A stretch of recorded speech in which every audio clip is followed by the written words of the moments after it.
नमस्कार दोस्तों, JP stenography YouTube channel पर आपका स्वागत है। ये डिक्टेशन 80 शब्द प्रति मिनट का होगा, जो कि 7 मिनट तक बोला जाएगा। 10 सेकंड बाद स्टार्ट किया जाएगा। दोस्तों, अगर आप चैनल पर पहली बार आए हैं तो चैनल को सब्सक्राइब जरूर करें, साथ ही बेल आइकन भी ऑन कर दें ताकि आपको डेली नए नए शब्दों के डिक्टेशनों की नोटिफिकेशन समय पर मिलती रहे। स्टार्ट।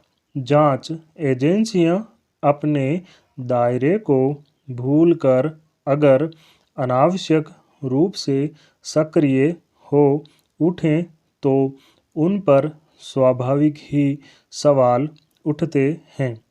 प्रवर्तन निदेशालय की सक्रियता को लेकर भी काफ़ी समय से सवाल उठ रहे थे कि वह अपने अधिकार क्षेत्र से बाहर जाकर काम कर रहा है। अब दिल्ली उच्च न्यायालय ने उसकी सीमा रेखा बता दी है। अदालत ने कहा है कि प्रवर्तन निदेशालय को केवल धन शोधन संबंधी मामलों में कार्रवाई का अधिकार है। वह अनुमान के आधार पर कोई मामला तय नहीं कर सकता। अगर किसी मामले में अनुमान के आधार पर कार्रवाई की गई है तो उस पर संबंधित अधिकारियों को कानून के तहत सुनवाई करनी होगी। दिल्ली उच्च न्यायालय ने यह आदेश जिन याचिकाओं की सुनवाई करते हुए दिया है उनमें धन संशोधन को लेकर कोई तथ्य प्रकट नहीं था। यहाँ तक कि सीबीआई ने भी ऐसा तथ्य उजागर नहीं किया था। धन शोधन अधिनियम के तहत प्रवर्तन निदेशालय को 1 करोड़ या इससे ऊपर के मामलों में ही जांच का अधिकार है, मगर उसने दूसरे विभागों के अधिकार क्षेत्र में अनधिकार प्रवेश कर बहुत सारे मामलों की जांच की है। इसका नतीजा यह है कि उनमें से बहुत कम मामलों में मुकदमा दर्ज हो सका है। बाकी मामलों को बिना किसी फैसले से छोड़ना पड़ा। दिल्ली उच्च न्यायालय के इस आदेश से बहुत सारे लोग इसलिए संतोष अनुभव कर रहे हैं कि पिछले कुछ सालों में प्रवर्तन निदेशालय ने अनेक ऐसी जगहों पर छापे मारे जहां उसे जाने की जरूरत नहीं थी।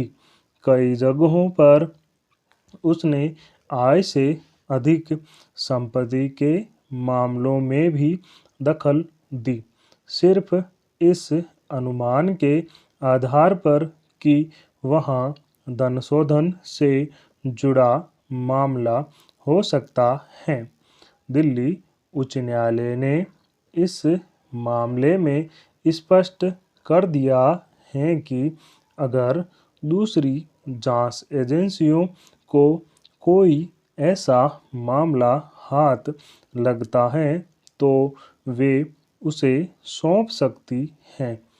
इसी तरह अगर प्रवर्तन निदेशालय को कोई ऐसा तथ्य हाथ लगता है जो दूसरी एजेंसियों के अधिकार क्षेत्र में आता है तो वह उन्हें सौंप देगा, न कि खुद उन पर कोई फैसला करेगा। इससे पहले सर्वोच्च न्यायालय ने भी प्रवर्तन निदेशालय के जब्ती, गिरफ्तारी जैसे अधिकारों को उचित ठहराते हुए उसके अपने दायरे में रहकर काम करने के अधिकार को रेखांकित किया था, पर उसकी सक्रियता में कमी नहीं आई। इसलिए दावा करना मुश्किल है कि दिल्ली उच्च न्यायालय के आदेश से वह कितना सबक लेगा। दरअसल पिछले कुछ सालों में जिस तरह सीबीआई, प्रवर्तन निदेशालय और आयकर विभाग ने लक्ष्य करके कई लोगों पर छापे डाले, उससे यह कहा जाने लगा था कि ये एजेंसियां सरकार के इशारे पर काम कर रही हैं। इस तरह वे अपने दायरे से बाहर जाकर भी काम कर रही हैं। उनका मकसद मामले की जांच करने से अधिक लोगों को परेशान करने का है। हालांकि ये आरोप नए नहीं हैं। सभी सरकारों पर ऐसे आरोप लगते रहे हैं, मगर जब कार्रवाइयों में बदले की भावना अधिक बढ़ जाती है तो उन्हें लेकर आक्रोश फूटता ही है। इसे लेकर सर्वोच्च न्यायालय में गुहार लगाई गई थी, मगर ऐसी गुहारों पर प्रवर्तन निदेशालय या दूसरी जांच एजेंसियों के कानूनी अधिकार सीमित नहीं किए जा सकते, पर कानून इस तरह उन्हें यह अधिकार भी नहीं देता कि वे अपनी मर्जी से किसी के खिलाफ कार्रवाई कर उसे बदनाम और परेशान करें या किसी तरह का अनावश्यक दबाव बनाएं।